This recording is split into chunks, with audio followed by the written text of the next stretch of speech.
For more info, you can call 909-790-6106. That's 909-790-6106. Shop local with Yucaipa Farm Fresh Produce. Tell them you heard it on this radio station and saw it on the DNA advertising screen inside the store. It's Yucaipa Farm Fresh Produce. SoCal moves fast. Your business should too. If you're not on the first page of search results, you're losing customers. iLocal has helped businesses in SoCal dominate search results since 2009. Get a free site analysis for a limited time. iLocal. SoCal businesses start here. Get found. Be chosen. Call 310-870-3331. That's 310-870-3331. Or visit ilocal.net/SoCal. That's ilocal.net/SoCal. The staff and families at Yard House of Temecula takes this time out to recognize and salute the local men and women in uniform standing tall for our political and economic freedom around the world. Let's always remember them in our thoughts and prayers. Their efforts abroad and our support has kept America strong. This message, courtesy of your good friends at Yard House of Temecula at 40770 Winchester Road in Temecula. They are always working to keep our community moving in a positive direction. KCAA.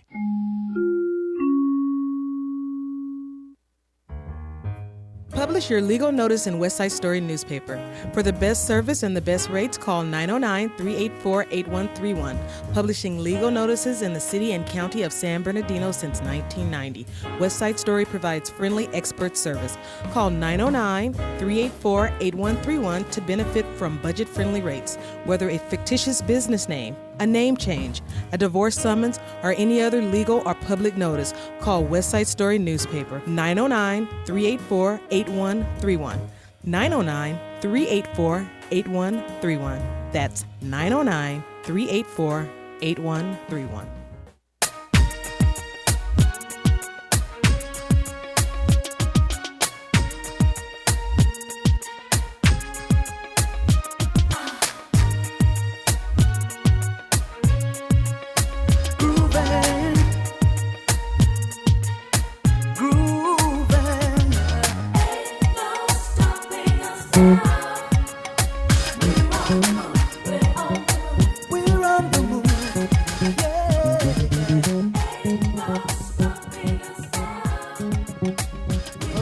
This is Empire Talks Back. I'm Wallace Allen.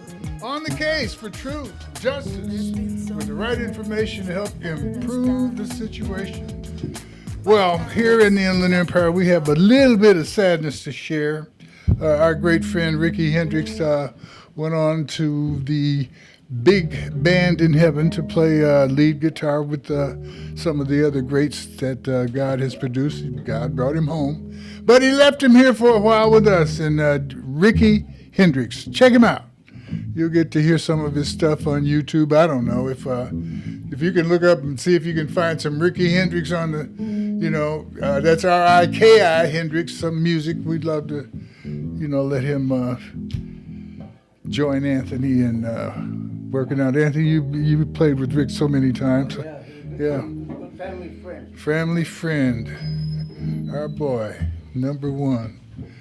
I can't remember the first time I saw Ricky. I can't remember the last time because it all melded into me thinking I was playing with Jimi Hendrix or listening to Jimmy. Have a seat over there and go like that. But we're here today. We've got Mishua and Mac on the lines. We have a couple of guests here today that I'm anxious to talk to, really anxious to talk to. But I have to remind you all that, it's about figuring out who we are, what we need to do.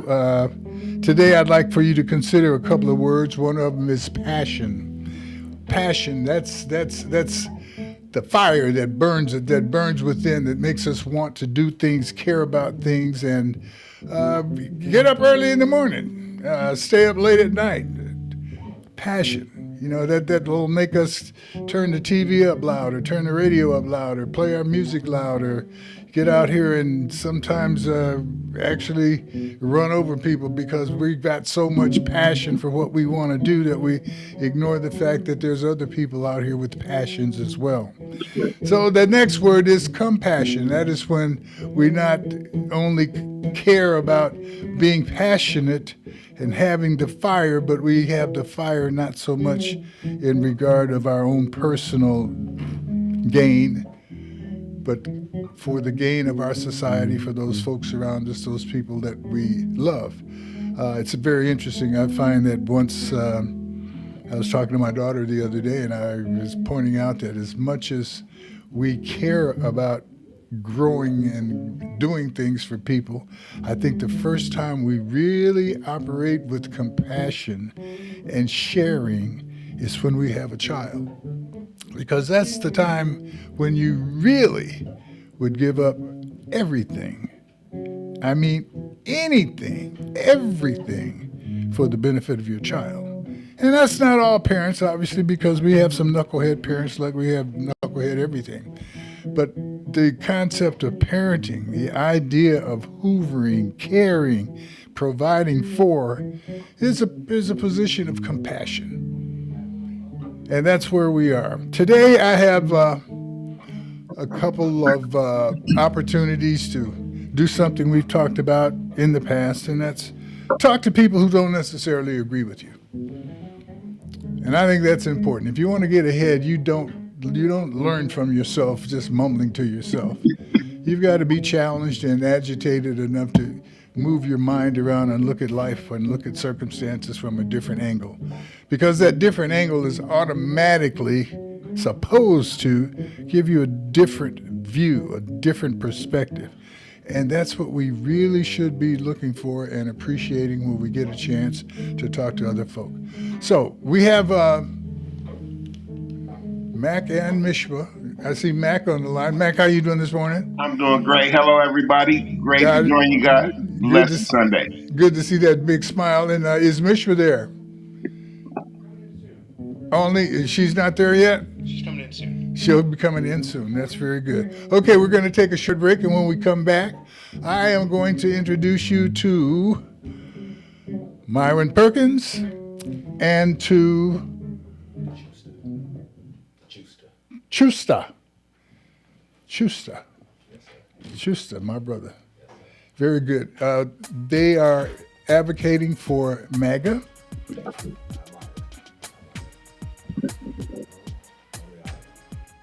Yes.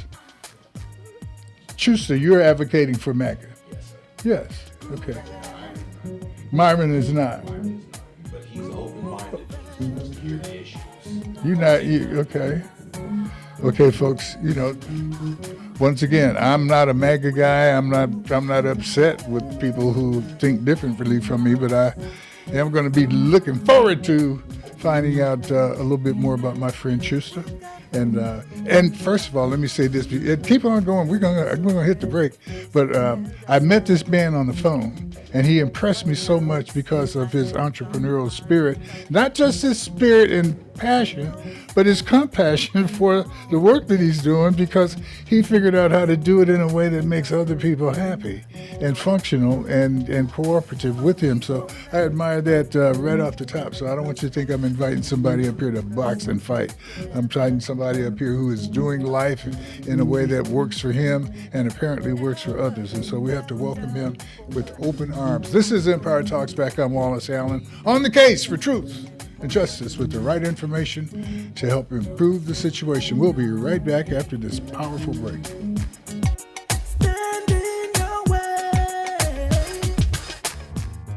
Publish your legal notice in West Side Story newspaper. For the best service and the best rates, call 909-384-8131. Publishing legal notices in the city and county of San Bernardino since 1990. West Side Story provides friendly expert service. Call 909-384-8131 to benefit from budget-friendly rates. Whether a fictitious business name, a name change, a divorce summons, or any other legal or public notice, call West Side Story newspaper 909-384-8131. 909-384-8131. 909-384-8131. That's 909-384-8131.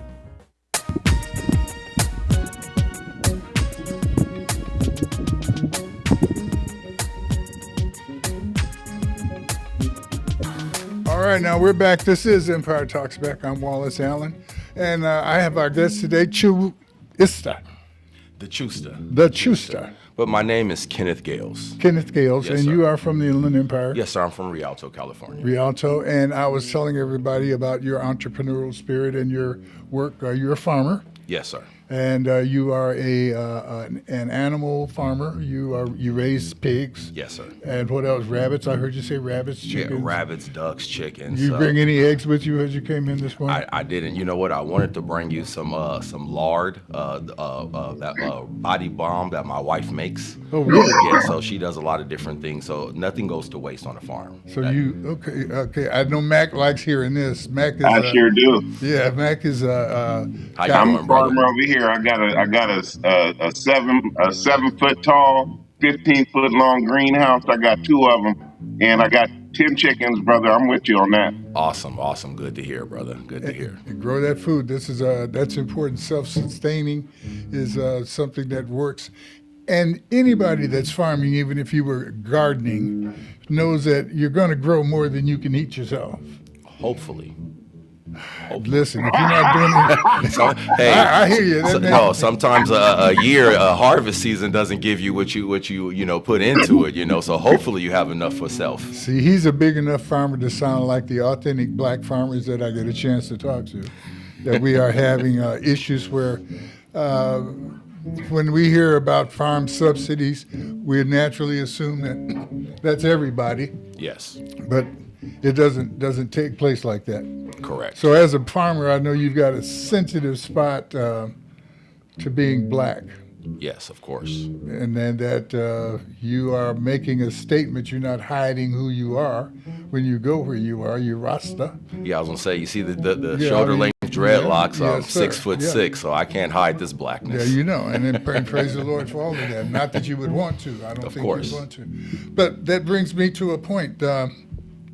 I got a phone call from a friend of mine, Mr. Talon, and Talon said, "Wallace, I got a brother who wants to debate a bunch of Democrats and blah blah blah." And I think he introduced me to Myron, and I said, "Well, Myron, we're not wanting to debate a lot of people, but we certainly would love to hear why and how somebody is able to, especially a black man here in the Inland Empire, be an advocate for Trump or MAGA." And as I spoke to you, I think you clarified to me that you are a person who can support the principles of MAGA, not necessarily the activities of Mr. Trump. That's about all I'm going to say in terms of me trying to say what you are and how you are. But how would you describe the relationship between MAGA and Trump as far as you're concerned? So no, I believe that's an adequate stillman of my position. I support the MAGA movement, Make America Great Again. From my ventures in entrepreneurship, I do believe we need sustainable blue collar work here in America. I do believe that. So with that aspect of it, looking at what Trump is doing or the MAGA movement is doing, I'm looking at it specifically from a policy or a legal-based perspective. Like you said, I can differentiate and or separate my opinions of his personal activities that have no bearing on, let's just say, the price of tea in China and or America. Good. Well, it does, though. He definitely has a bearing on the price of tea in China and in most places. But as a MAGA supporter, because I think theme-wise, the man's brilliance, first of all, I think Trump's probably one of the most brilliant con men I've ever seen on the planet. And to come up with, if he came up with the theme or not, Make America Great Again, black folks can say, when was it great?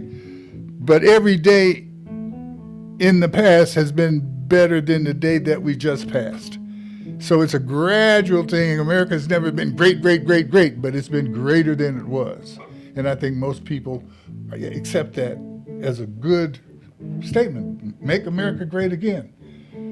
What policy within those statements are you able to tell us that we should be supportive of, regardless of our economic or our political seat that we are claiming? What are the policies from MAGA that you think are good for all of us as Americans, and especially Black Americans? Because that has to come up, because I think the biggest issue in America's policies, period, has to do with racism and how we respond to the fact that Black people have been very instrumental in building up not only America but the world, and that we are now in a position where we have people trying to affect policies to disappear the information, to disappear the contributions that we've made, and to totally ignore the rights that we as a people have fought for by peeling those back. Voting rights, for instance, consumer rights, for instance, things of that sort.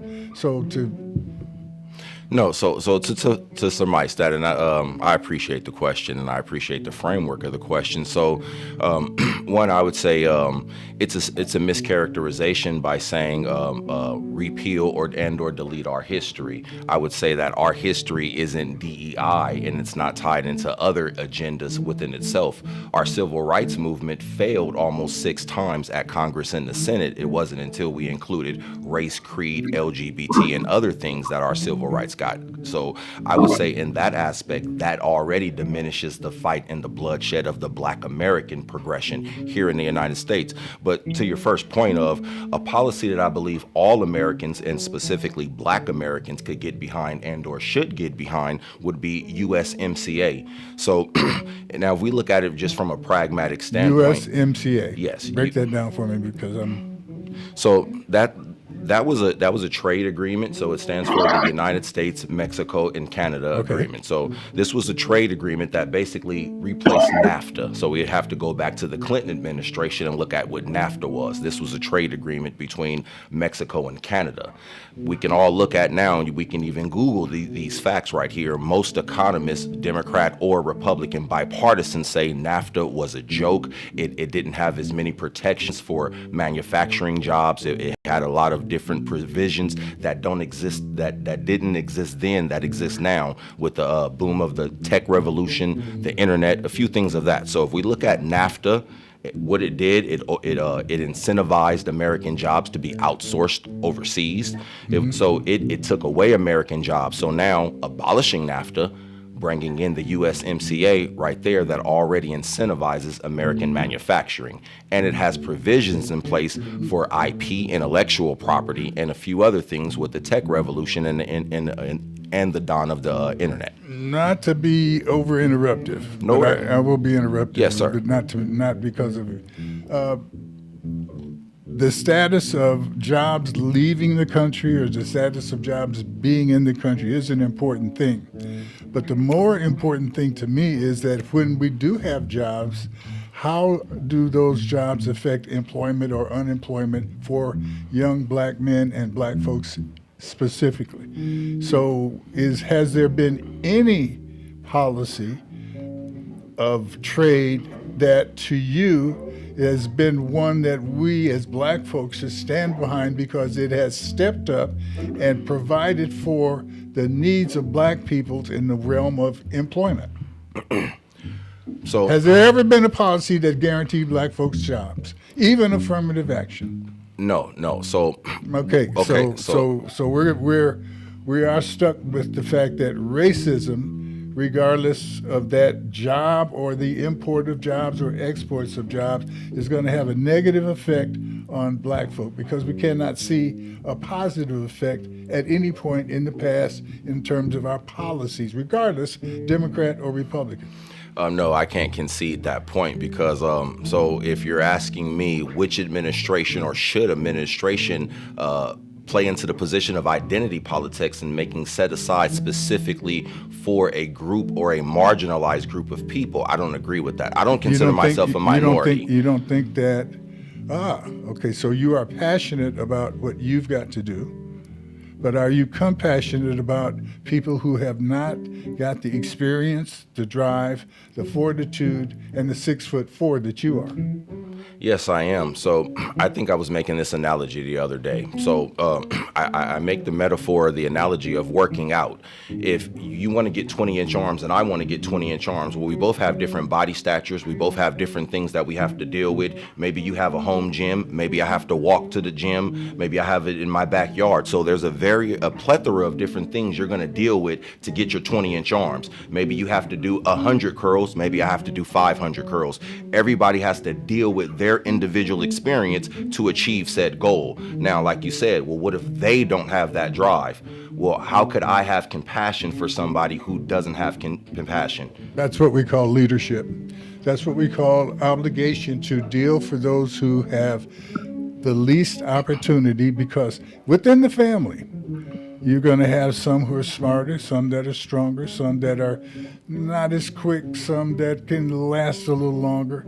But they are family, so I know with the pigs, we may be able to decide that one is weaker and should go quicker, or maybe become bacon, and that another should be kept alive and become the show baby, pig or something, the show breeder, pig et cetera, et breeder, cetera. yeah. I understand. Yeah, so, but compassion with people, and I think this is where I don't think it, I know from inside of me that my weakness has to do with seeing people being shunted aside because they're not useful to the end that the people in charge want them to be.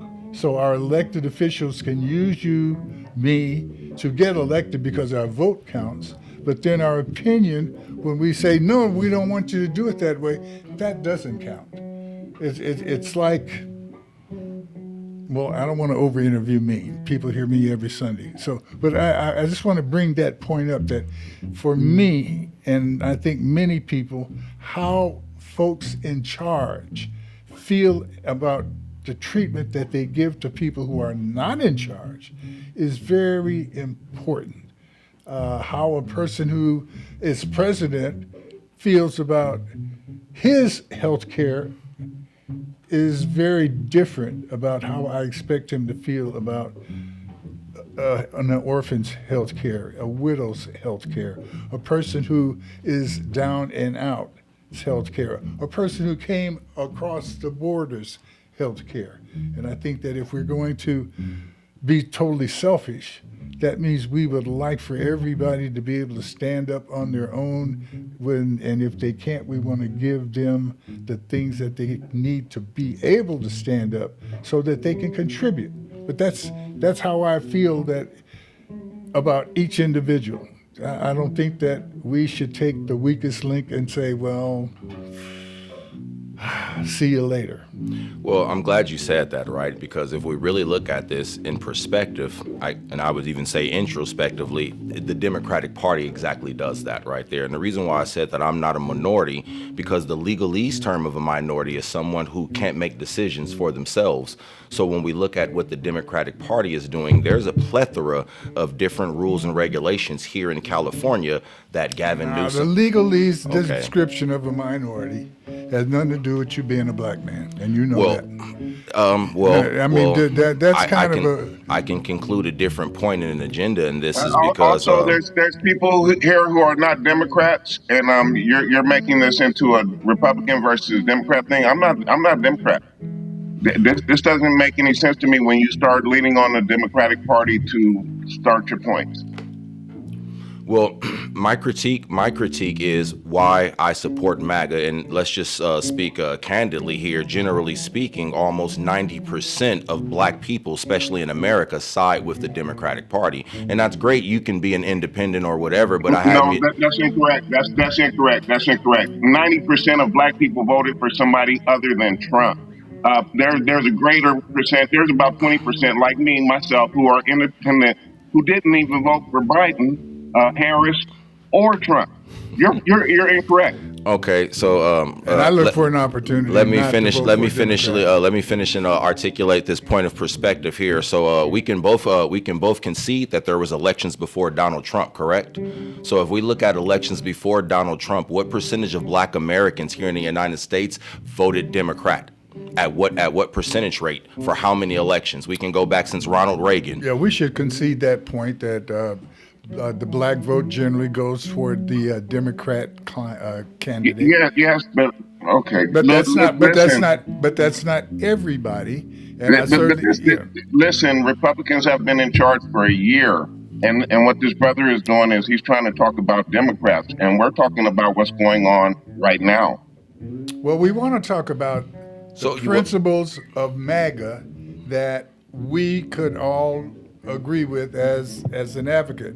What he's done so far is couched it in something other than just the principle. We talked about initially trade and trade agreements and what that would do to employment and unemployment. I directed that specifically to the effects on black folk. And I think at that point we kind of conceded that there really hasn't been a policy that worked for creating jobs for black folk. And then, Chu, you said that, well, you didn't really agree that there should be a quota or a specific allocation or reservation of opportunity for a segment of society, and by the government. So we have to add that caveat, Right. by the So, government. and I could say who else has the power to actually do it, especially since in the United States the government was the one who reinforced and the elements of racism and kept them in place and protected those who affected racism. Correct. So the government, we talk about little government. Okay, maybe that's an aspect of it. So, well, here's the thing. Here's The the size thing. of So, government, and, May and I- should may government I- get here's the involved? thing. I want you to May I- finish may I say articulate your. something? Well,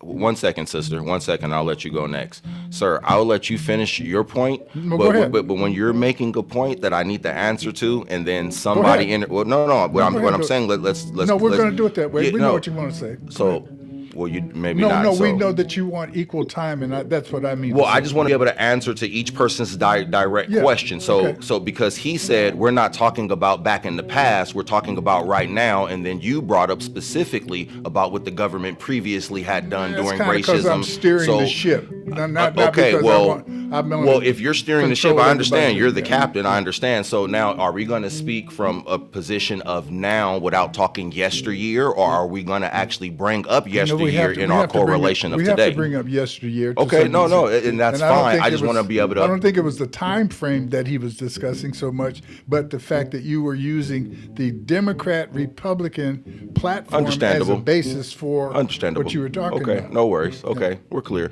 Go ahead, sister. I want to hear your question. Hi. Or- Well, actually, the first thing I wanted to do was say, A little good louder, please. afternoon. Good afternoon for where I am Good because I'm afternoon. in Miami. Hi, Dad. Hey, baby. And good morning for where you all are. Hi, Matt. And I came on in the middle of the introduction for our guest. So I only heard that he's a farmer. I didn't hear his name. And I would like to say good morning by name. So what Chew. is your name? His name is Chew. Call His him name Chew. is Kenneth. His name is Kenneth, but he wants to be called Chew. So Good I mean, morning to you. My Yeah. name is Mishua Murray. I am Mishua. the daughter of your host, but more interestingly than that, because I did hear you say that you are a Rastafarian by faith. No. Your father just made reference to Oh, my because of the yeah, law. yeah, Okay, yes, sir, okay, yeah. yes, ma'am. Yeah, no, because Thank you. that would have been my question because I grew up between Los Angeles and Jamaica and the Bahamas and Florida and Tennessee. So I basically am a California girl with a Caribbean twist and a very international passport. So I just really, first of all, want to thank you. This is, as my father said, the shortest hour in radio, so I know we don't have a lot of time. And I appreciate you coming on to be a part of the discussion because I think what we're really wanting to get today is just a basic understanding of where each person is coming from. And I know that a lot of the things you're not going to resolve in one conversation. I know that if we begin to go back, we'd have to decide at what point we're going to begin to measure. Are we going to measure from the Middle Passage? Are we going to measure from Reconstruction? Are we going to measure from the Jim Crow era? Or are we going to measure from when Black people actually got the vote so they could determine who they would vote for? And I think there are so many layers to that, that what I would love, if possible, my 2 cents, is to recognize where we are. I believe that there are different ways to explain how we got here, but we talk every week about where we are. And Chu, I would love to get your perspective on where you think we are as Americans right now with Donald Trump in power, based on what your expectation was when you chose to support MAGA and vote for him. May I, before we go further, one of the things possibly before you came on, Mishua, was that he was able to separate himself from being a Donald Trump advocate and being a MAGA advocate. And so Okay, we were going to let's kind come of back. press into the concept of the principles of MAGA and how we could look at those as something that black folks could or should support. And so we are at a pretty. And then you asked him, though, if you asked him what was happening now that we should lean into. So that's what I'm saying. I'd like to actually get his perspective on, do you think that where we are right now as a country is on track with the reason you cast your vote and where you expected we would be right now? She's asking what's good. What's good? No, What no, what has I Donald Trump No, done no, good? no, it Is that a doesn't have fair to be good question? or no, bad. that's a fair question. Okay, let's give and- him time to answer it. Thank you. And sister, I appreciate the question and thank you. I do appreciate that the perspective of it. So what made, well, not even specifically what made me cast my vote, but I seen the country headed where we are now. And what do I mean by that? We're almost even more divided than ever. Besides Donald Trump, we have a lot of marginalized groups. We can look at, not to bring up, LGBT, but, in various ideologies. We have, this is what differentiates and separate our country. So he's looking like, what does this have to do with anything? We have, we're almost even in a fifth wave of feminism right now, with women believing that they are oppressed by various things that are going on in today's society. The reason why I brought up the LGBT, because Congress is actually arguing right now, can men play and compete in women's sports? That's a hot topic that's being debated. So you have people who are marginalized or feel discriminated in certain capacities, and the world is talking about these issues. So I think aside from Donald Trump, the world is separated or polarized on a plethora of issues that I think we as Americans don't even choose to address and face. Okay, where we are as a Okay, can country we? right now. Okay, so in terms of a MAGA principle, what are the MAGA principles? What is the MAGA policy? What is the MAGA heartbeat about? Kind of just piggybacking off of the last sentiment of what I just said. Right now, it's argued that only a man can be a man and only a woman can be a woman, meaning that men or biological males cannot compete in women's sports, specifically in NCAA sports. So would that be the number one issue as far as black folks should be paying attention to with MAGA right now? Well, is that what so MAGA brings to the table here's for the black thing. folks? I don't think there is a number one issue, in my personal opinion, because it just depends on your demographic of life. Because I could say my number one issue is economics, but if you say I come from an affluent family, well, then economics wouldn't be your number one issue. Maybe something else, maybe manufacturing, education is. How about the economic gap and how it got there, or what can we do about the economic gap, or do you feel that the economic gap is an issue? The economic gap is an issue, but I think we'd have to. So now that's almost a bigger conversation. It's almost like what your daughter was saying. We'd have to go back to antebellum, or we'd have to go back to Jim Crow in the future. Not for a solution. Maybe to to why and how, but in terms of a solution, if you think there is a solution needed. Do you think that black folk have an equal shot at making things happen for themselves individually? And if so, do you think we have an equal shot at making things happen for our families Yes. collectively? Yes. Okay, Yes. and what In is to- in stopping today's us? society, What is stopping yes. us from doing that? Well, few different things. Let me ask again. Do you think we have met that challenge and that we are okay now? No. So we're not meeting that challenge. And What a few is things. missing?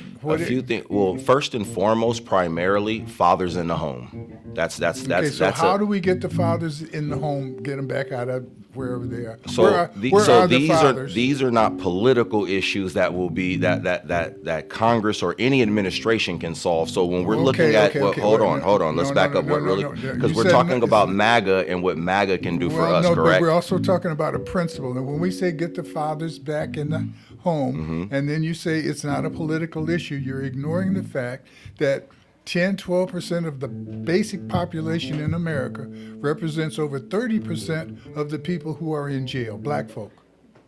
Black men like you and me I can who concede that represent point. 10 or 12. I can concede that point. And also, these people were convicted on marijuana charges, and they're sitting in jail for something that is totally illegal right now. That's a false equivocation. Whatever the charge is, That's a false the equivocation. question is, do we feel that it is a fair and equitable use of our justice system that allows us to look at the percentage of black men who are in jail and assume that overrepresentation of black men really represents an overrepresentation of criminal activity, or is it an overrepresentation of political attitude about black people's activity? I think it could be a little bit of both, but honestly, I think it's more of our behaviors than anything. So we really are that. We are really that crazy. Just a moment. Okay. Just a moment. I do want to say this simply Okay, again because I've lived in so many different places. The use of the word "our" in reference to black men is very, very overgeneralized. For example, for many people's experience, depending on where they live, Let me make a quick rationale for using the word "our" when I speak of black men. Let's go to 1952 and go to Mississippi. We can take a black man from whatever shade of color that he was. If he ain't white, he ain't right, and he needs to take his ass to the back door.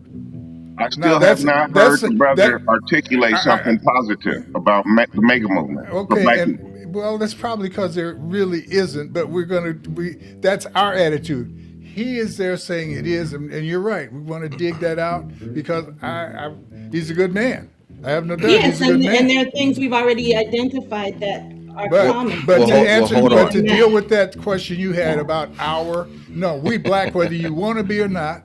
And I don't care if you are a newscaster who got the job as a fine black lady and decided that because of the pressures you wanted to bleach your skin. And I'm challenging everybody to look at the black newscasters on TV from the time they came in and judge how light their skin has gotten and how long their fake hair has gotten and how white their imagery has become. Why? Because of racism and because people are saying that if you want to get right, you better act white. But I just want to point out that when you say we act a certain way, I am the mother of 4 black men in America. I'm the sister of 4 black men in America. I'm the daughter of a black man in America.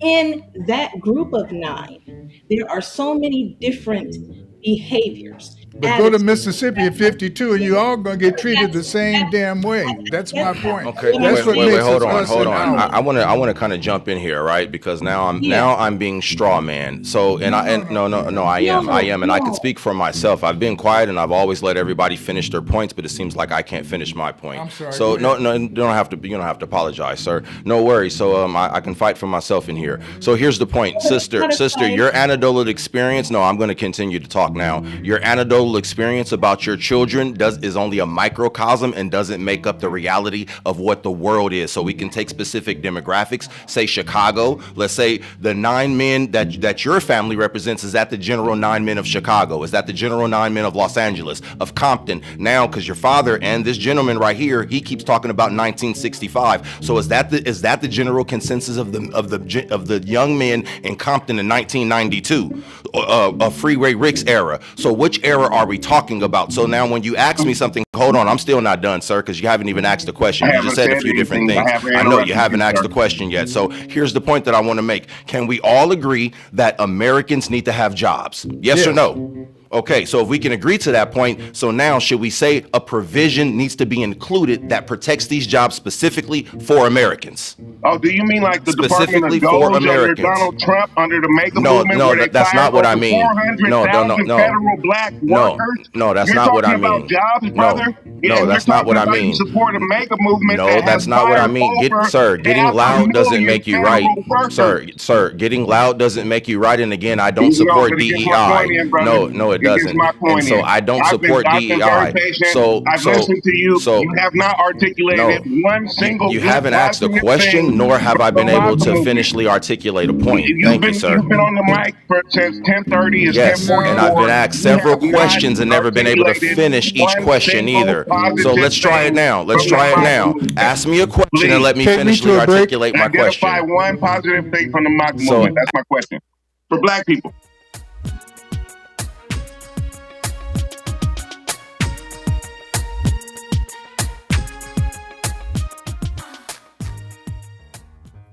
Publish your legal. All right, this is Wallace, and yeah, we got heated. Everybody thought they were on the Abby Phillips show. This isn't about arguing. I'm sorry No, about it's that. not. I apologize to my audience. I kind of lost control of the boat here. All right, let's let's remember that we're here every week, and Chew is here this week, and we want to be a good host. We get an opportunity, and I'm sorry that. We've made you not feel like you could get your time and answer your question. Please, take forward and don't worry about any questions to answer. Let's get you to make your statement as of advocacy about MAGA, if is that a fair, because this is the quickest hour on radio. No worries. We're about out of here. So. Understandable. Okay, let me get you to tell us something good about MAGA without.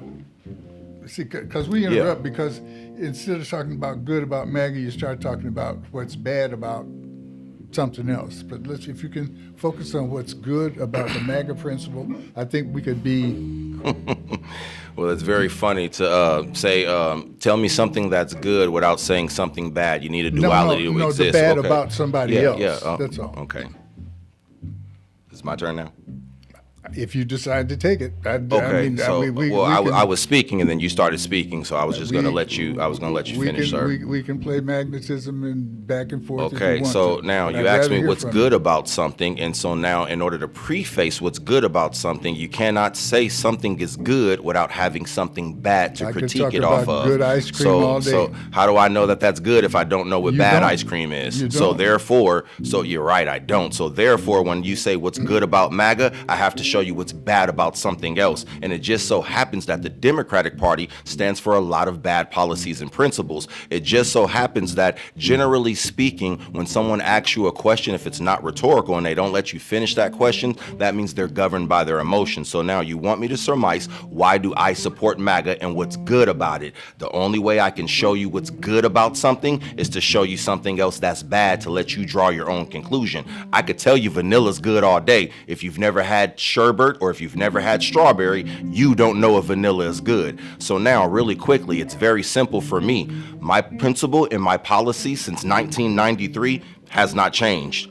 Illegal immigration, we can look at Hillary Clinton's rhetoric, we can look at Bill Clinton's rhetoric, we can even look at Obama, whose record today still stands as deporter-in-chief, who has deported more illegal immigrants, undocumented immigrants, more than any other president in history. So if we look at these positions of the Democratic Party from yesteryear, my position has still stayed: bring back blue-collar jobs, American manufacturing, and make it a safe place, tough on crime principles and policies policies. I'm speaking to you as a man who went to prison in California for PC 246, shooting at an occupied vehicle at 19 years old.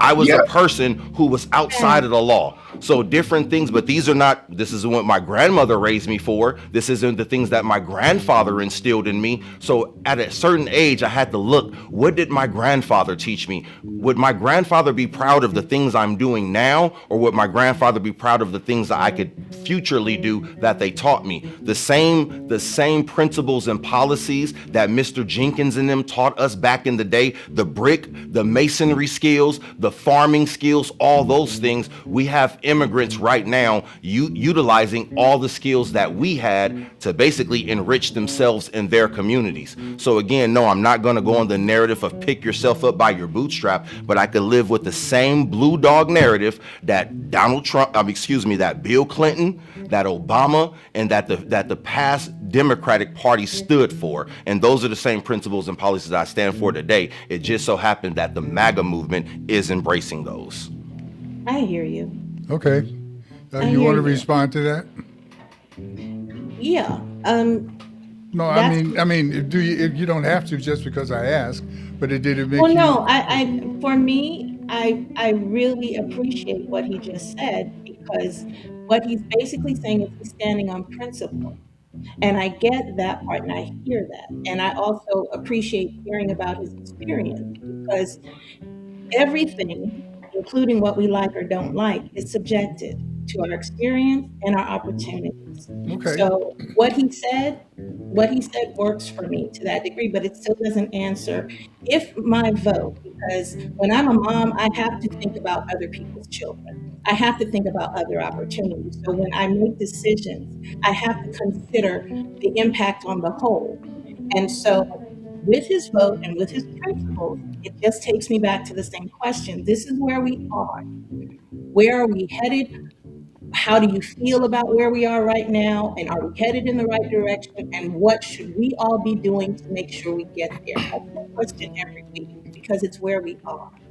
Okay. Excuse me, sir. Excuse me. Let me give her just one quick Please. piece, really quickly. So, and I'm proud of you raising your sons right there. So we could say what the MAGA movement has done is Donald Trump made an endowment to HBCUs to the tune of almost $250 million annually. So we can look at how that money is going to be divided specifically through the colleges, but we know an endowment has been ensued more than any other administration, Democratic or Republican, has given to HBCUs. So if your sons want to further their higher education, you can thank the MAGA movement that they've made it a little bit easier for them to do that. Actually, the has endowment for the historical black colleges was $8 billion under Biden, and $250 is a drop. You're incorrect. Say that again. It's a drop by $650 billion. Like he just said that Trump gave 250 to the historical black colleges. They actually enjoy over $8 billion of funding during the Biden administration. He's incorrect. This is propaganda. A lot of the things that you're saying are propaganda, sir. Well, the question there is what you're saying is that if did Trump do a 250 million or billion or whatever it was? Yes. But that was a But drop. it was a drop. In other words, he took away 400. Is that what you're saying? He took away 600. He took away 600. Also, And listen. that was a Trump, not a MAGA issue. We only got a few minutes, Yeah, so go let me ahead, get Matt. mine in. Let me Go get ahead. mine in real quick, Mr. Wallace. I'm sorry, Wallace Allen. I'm sorry. Let me get mine in real quick. Go for it. Up to now, this gentleman has not articulated anything positive that the Donald Trump administration has done for the black community. The Donald Trump administration has fired over 400,000 black federal workers. The Donald Trump administration has made it legal for federal contractors to discriminate racially in their hiring practices. I need to hear more, bro. And we still haven't talked. Well, it hasn't come up about how you don't have to be an illegal immigrant to be sucked up by ICE and pushed into some type of deportation portal, especially if you are non-white. And now they've taken a couple almost white people and done that to them.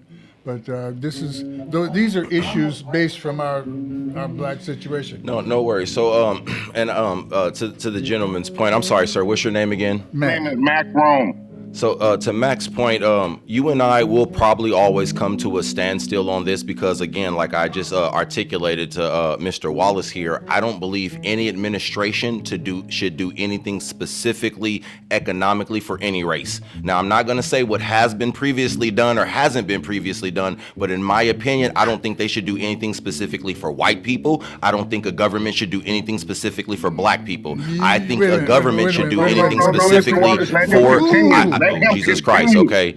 So I believe a government should do things specifically for Americans. That's what I believe. Okay, yes, sir. And I also agree with you there, but I'd like to counter that point. What has specifically happened over the last year is that Donald Trump has specifically fired black federal workers. So if you agree that people shouldn't do things off of a racial basis, Donald Trump shouldn't be firing federal workers because they're black.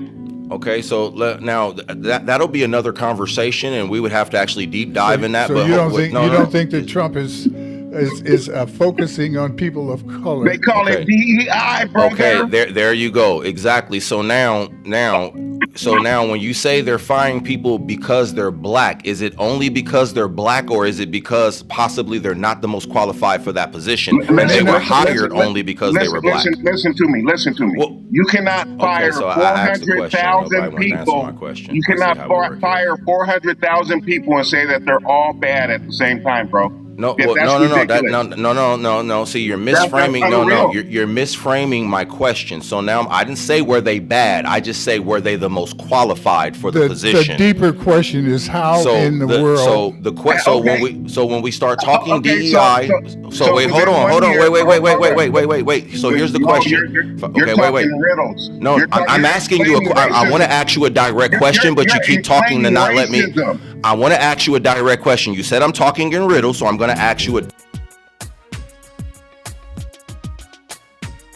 This is Wallace Allen, Empire Talks Back, just reminding folks that this is not the Abby Phillips Show. This is not. My goodness. It's just passion, and I want to get us back into the compassion attitude. We only got a couple of minutes here. We've been blessed today to be able to have a different attitude, a different viewpoint brought into Empire Talks Back today. Those of us who have been around a while know that I am very race conscious. I am not a racist. I realize that my black family includes white folk. My issue is that white families don't realize that their families include black folk. So that becomes an issue. The other issue is that we have the right to see things differently, and if we didn't, we would not be able to get the perspective necessary to get a full view. We have a man here who is able to say, a black man who's able to say that black folk don't need any special consideration in terms of government support and help. No special. I'm sorry, sir. I can't let you do that. Okay, please, then say because it. Because I said no. I said no. Don't say I said black people. I said no racial group. Right. So if you're going to say that, say that. Don't say I said black people. Say I said no racial group. No racial group includes black folk. Black folk are the ones. So don't say I just simply said black folk. I didn't say you said it. That's what you said. You said he said black folk don't deserve racial. So I said no racial group. I'm saying that black folks are a racial group, and that as black folk who have been enslaved. So are you quoting me verbatim, I'm not quoting you at all no more. You already backed out of the quote. You backed out of the quote when you said that whatever it was that does not qualify black people for special, and I'm saying black people deserve special consideration, and you're saying no people deserve special consideration. I'm saying disabled people deserve. Not what I didn't say. I didn't say no people. So that's what I'm saying. Okay, what did you say? I said no racial. No racial. The government shouldn't do anything for no racial group. White people, black people. That's what I said. Very good. The government spent big money defending the right to take a race as a basis for who could vote, who was a man who could own property and everything else that we call quote unquote American, until the Civil War, when they decided that it was cheaper to not keep her.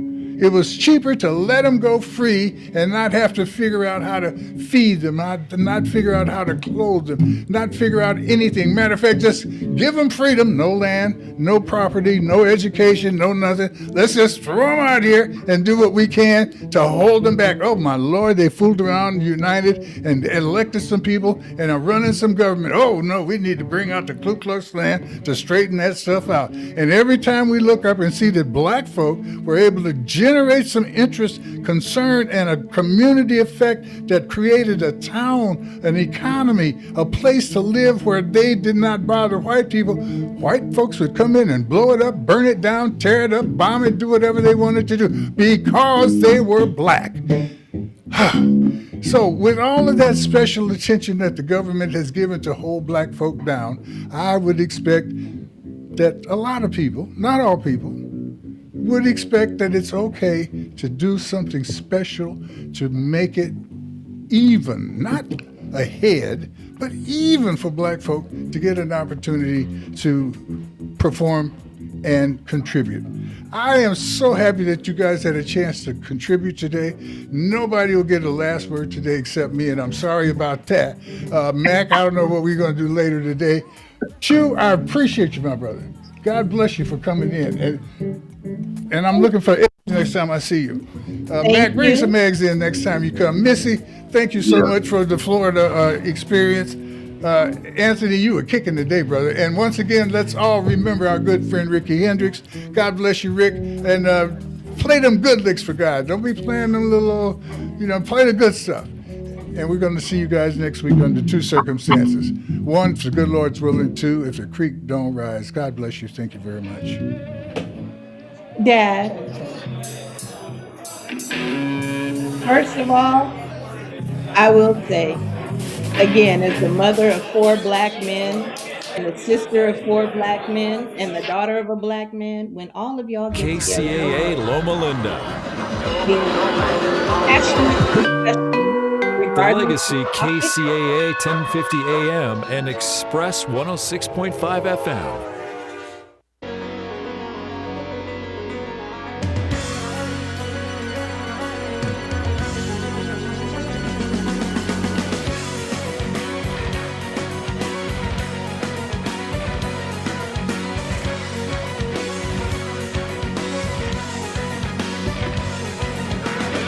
Live and in color from the NBC News radio broadcasting studios of KCAA, 1050 AM, 102.3 FM, and 106.5 FM, located in beautiful Southern California and in parallel from the Turfs Up radio studio in Fort Lauderdale, Florida. Thanks for tuning in to the Water Zone show this evening.